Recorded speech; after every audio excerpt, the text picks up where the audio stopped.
mais juste on coupe les micros pour les petits bruits, les petits bruits de fond derrière là, parce que comme vous êtes un petit peu nombreux, ça peut être un petit peu gênant. Donc la dernière fois, il y a 15 jours, on avait parlé des positions de base. On avait parlé de la position de base debout et puis on avait parlé du papillon. Aujourd'hui, on va aller sur les déplacements. Donc 3 déplacements différents. On va parler du déplacement en T, la fameuse poussée en T, celle que vous utilisez la plupart du temps, très souvent. Le déplacement parallèle, hein, à voir à quoi ça ressemble vraiment et puis et à quoi ça sert. Et puis ce qu'on appelle déplacement télescopique, c'est d'avant en arrière, tout simplement. D'avant en arrière et de l'arrière vers l'avant. Donc les déplacements, on va démarrer sur les déplacements sur la poussée en T. Donc la poussée en T, là, c'est un déplacement qui va vous servir à aller je vais remettre cet écran-là. Okay. C'est un déplacement qui va vous permettre de faire toutes sortes de distances. Alors, vous pouvez faire, ça vous permet de faire une distance très longue pour traverser votre demi-cercle, par exemple, une distance moyenne, voire une distance courte. Il n'y a pas de principe particulier. La poussée en T, c'est pas que pour faire un long déplacement. Ça peut être un déplacement assez court, mais ça s'assimile à un déplacement assez rapide. Déplacement latéral assez rapide. Voilà, généralement utilisé d'une position au poteau pour aller vers le haut ou inversement, hein, quand on est en haut de son demi-cercle pour redescendre dans la cage, hein, et faire ça avec le plus de vitesse possible. Hein. Les points clés sur les poussées en T, comme sur tous les déplacements, c'est de toute façon, déjà sur le principe, c'est votre position de base. Elle ne doit pas bouger, on l'a vu à 15 jours, là, c'est toujours la même chose, tout doit être conditionné par la position de base. Tous vos déplacements doivent être faits en maintenant cette position de base. Le principe de la poussée en T, c'est de pousser sur une jambe, hein, et puis de freiner avec l'autre. Il y a un patin qui s'ouvre pour aller dans la direction que vous voulez, et puis l'autre qui va pousser pour vous donner l'impulsion. Sans rentrer dans le détail de ça, là, je vais vous mettre les petites vidéos qui vont avec.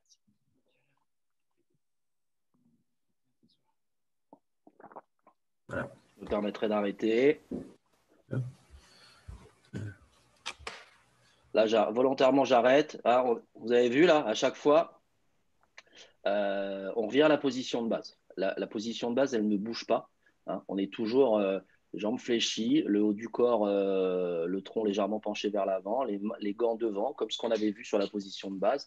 Et ça pousse avec une jambe et ça freine avec l'autre. Vous voyez, là, pour aller à gauche, c'est la jambe droite qui pousse et c'est la jambe gauche qui freine. On est vraiment... Et toujours, vous avez vu les gants, position de base tout le temps, tout le temps, tout le temps. Les gants sont devant. La position de base, elle ne bouge pas. On ouvre le patin dans la direction où on veut aller.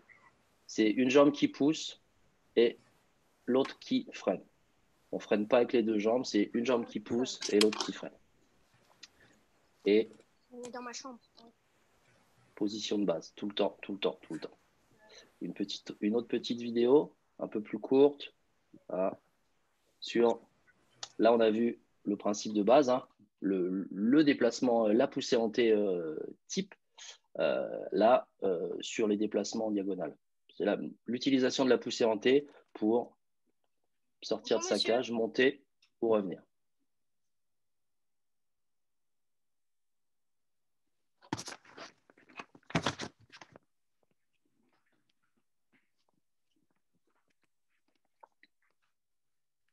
Ok, j'arrête aussi là-dessus. De la même façon, vous avez vu, hein, on est toujours position de base, toujours les gants devant, toujours les genoux rapprochés, l'écartement des pieds, ça c'est important, ça ne bouge pas. La crosse, elle est sur la glace. Et là, on voit bien que c'est pour aller vers l'avant. Ça peut être la même chose pour retourner dans la cage, là, mais c'est une poussée vers l'avant et un freinage. Pousser avec une jambe, freiner avec l'autre. Les gants sont en premier, la crosse, les gants.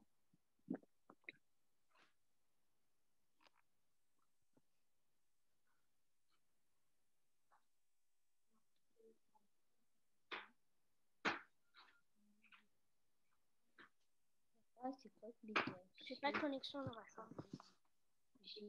Voilà. et je refais une petite pause, c'est la même chose. Alors là, c'est un exercice, donc ça va un petit peu loin, mais de la même façon, pour retourner dans sa cage, si on est sur le haut de son demi-cercle, par exemple, et qu'on veut rentrer rapidement au poteau, eh ben, ce sera une poussée en T très rapide. Hein, c'est soit vers l'avant, soit vers l'arrière, mais c'est toujours les mêmes principes. Là, il y a la rotation, c'est une jambe qui pousse, l'autre qui freine, et la position de base qui ne bouge pas. Voilà, pour la poussée en T. Donc, je reviens juste sur ce petit point-là, mais c'est déplacement rapide. Alors, c'est vraiment ça la chose la plus importante. C'est un déplacement très rapide quand il y a un changement de jeu, là, changement de côté, qu'il faut aller très vite, pour aller sur le palais. Et ça peut être un déplacement très long, ça peut être un déplacement moyen ou un déplacement court. Maintenant, on va parler du déplacement parallèle. Alors, le déplacement parallèle, c'est les deux patins qui sont effectivement toujours face au jeu, toujours parallèles. Il n'y a pas de patin qui s'ouvre pour faire une longue poussée rapide. C'est vraiment toujours les deux patins qui restent parallèles. On va se servir de ça pour lorsqu'on veut suivre le jeu. Suivre le jeu, c'est-à-dire rester face au palais. Voilà. Le déplacement latéral à travers la zone défensive.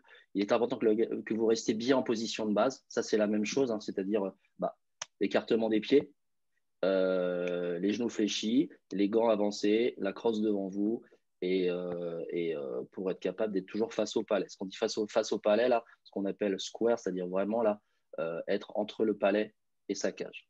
Ça, c'est vraiment, vraiment important, entre le palais et sa cage. Pour les points de... Je reviens là-dessus, excusez-moi. Je suis allé un peu loin. Ah, ce qui est important là, c'est votre écartement de patin. C'est toujours la position de base. Gardez cet écartement de patin là. Vous restez face au jeu, face au palais. C'est vraiment fait pour suivre. Je vous mets la vidéo, la première.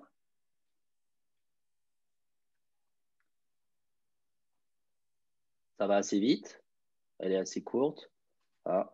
La vue de dos, elle est intéressante. Ce qui est important, c'est face au jeu. Là, c'est les deux patins restent en direction du jeu, face à vous. À aucun moment les patins ils s'ouvrent là, et c'est vraiment vraiment le point le plus important. Là, on est sur une situation plus dans la cage. Je vais couper le son un peu.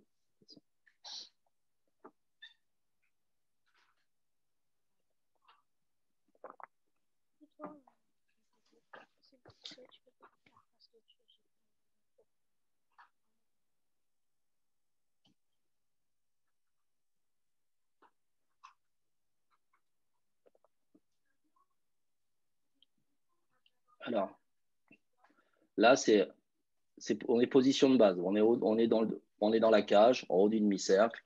On est position de base. Donc, jambes fléchies, genoux serrés, les gants devant, la crosse bien devant.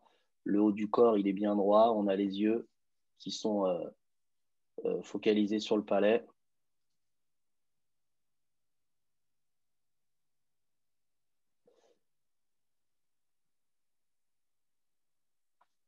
Ça remarche la visio. Ça remarche ton truc de gardien là. Tu peux y aller. Voilà.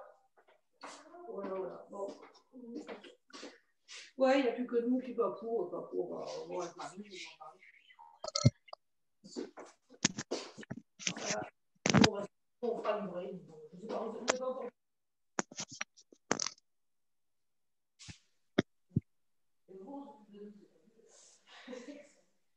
Voilà. Bon. Ouais, on se dit salut. Je fais une petite pause là-dessus. On va vraiment, ce qui est important, c'est la différence avec la poussée en T, hein, qui va vous emmener très rapidement d'un point A à un point B. Là, le déplacement parallèle, on est face au jeu tout le temps, face au palais. On garde sa position de base, ça c'est important. Ça va permettre de rester face au palais sur des jeux proches ou un petit peu éloignés, mais toujours sur des petites distances à parcourir où il va falloir que vous soyez prêt à faire un arrêt et que vous soyez toujours face au palais, en position de base et face au palais. Ça vous permet de suivre le jeu. C'est vraiment, je reste face au palais, le palais il se déplace de gauche à droite, de droite à gauche, je m'ajuste, je fais mon petit déplacement parallèle pour rester face à mon palais, face au palais en permanence.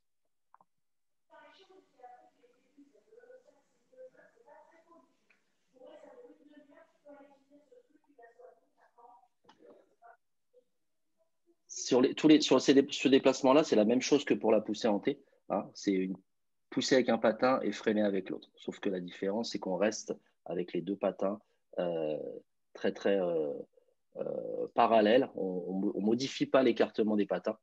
On ne le modifie pas. On voit bien là-dessus, là, la position de base, elle ne bouge pas. L'écartement du patin, il reste le même. Ça vous permet de maintenir votre position de base. Vous êtes fléchi, votre crosse, elle est sur la glace. S'il faut descendre en papillon, par exemple, pour faire un arrêt, bah, vous êtes prêt parce que vous êtes face, vous avez les gants avancés, votre crosse est sur la glace. On est vraiment sur ces points-là. C'est vraiment ces points importants là de suivre le jeu. Suivre le jeu tout en gardant votre position. Les deux, là, qu'on parle de poussée en T ou qu'on parle de déplacement parallèle, là, c'est de façon différente de suivre le jeu. S'il y a un déplacement très rapide à effectuer, on utilisera la poussée en T. S'il y a un déplacement assez lent pour rester face au jeu tout le temps, là, on utilisera ce déplacement parallèle. Ensuite, il reste le troisième déplacement, un troisième petit déplacement qui est ce qu'on appelle télescopique. C'est mouvement avant et arrière. Vous vous en servez sans même vous en rendre compte. C'est patiner vers l'avant ou vers l'arrière en gardant votre position de base. Les deux autres déplacements, la poussée en T et le déplacement parallèle, la poussée en T, elle peut vous emmener vers l'avant ou vers l'arrière, mais c'est une poussée rapide et un freinage. Là, le déplacement parallèle, c'est pour suivre le jeu. Il peut être un petit peu éloigné, il peut être proche. C'est vraiment pour rester face au palais. Et puis ce dernier, là, c'est vraiment pour avancer ou reculer. Vous allez utiliser ce déplacement, par exemple, quand sur un penalty. Alors c'est un exemple qu'il faut sortir de votre cage assez haut pour affronter un joueur qui part en échappée. C'est ce genre de déplacement que vous allez utiliser. Et on va aller chercher un déplacement où les patins ne vont pas décoller de la glace. Les patins ne vont pas décoller. C'est comme si on faisait des petits poussés en C, là, des citrons, mais d'une poussée à l'autre en gardant les lames bien sur la glace. Vers l'avant. Donc, on ne change pas le principe de position de base. Hein. Les deux genoux sont bien pliés, là, sont en position. Le bout des patins pivote légèrement vers l'extérieur. C'est une poussée en C, en fait. C'est une poussée en C avec un patin et ensuite une poussée en C avec l'autre. Et puis, on pousse avec un patin et on enchaîne la poussée avec l'autre. Et pour la marche arrière, là, pour le retour arrière, c'est la même chose. Sauf que pour la marche avant, on va appuyer un peu plus sur les talons. C'est les talons de la lame qui vont donner l'impulsion pour partir vers l'avant. Et pour aller vers l'arrière, ça va être la pointe de la lame. La pointe de la lame qui va aller chercher une impulsion pour vous faire partir en arrière.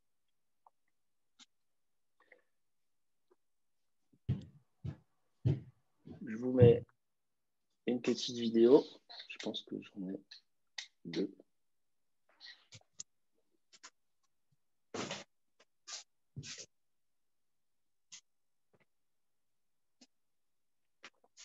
Alors, pareil, je vais revenir un peu là-dessus. On est toujours sur la même chose. Là, vous avez vu la position de base. La position de base, elle ne bouge pas. Les gants, la crosse, les genoux serrés, l'écartement des patins. Tout ça, là, dans tout ce que vous allez faire sur la glace, c'est votre position de base. Hein, ça va être la base de tout. C'est tenir votre position de base avec votre crosse bien sur la glace. Là, c'est un exercice, donc ça va loin, mais c'est vraiment le principe d'avancer et de sortir. La vidéo d'après, vous verrez concrètement à quoi ça peut vous servir. Donc, de l'avant vers l'avant, c'est votre talon. Hein. C'est vraiment le talon qui vient pousser. C'est le talon de la lame qui pousse. Et à l'arrière, c'est la pointe du patin. La pointe du patin qui vient pousser. Et toujours la position de base, toujours les gants devant, toujours la crosse sur la glace.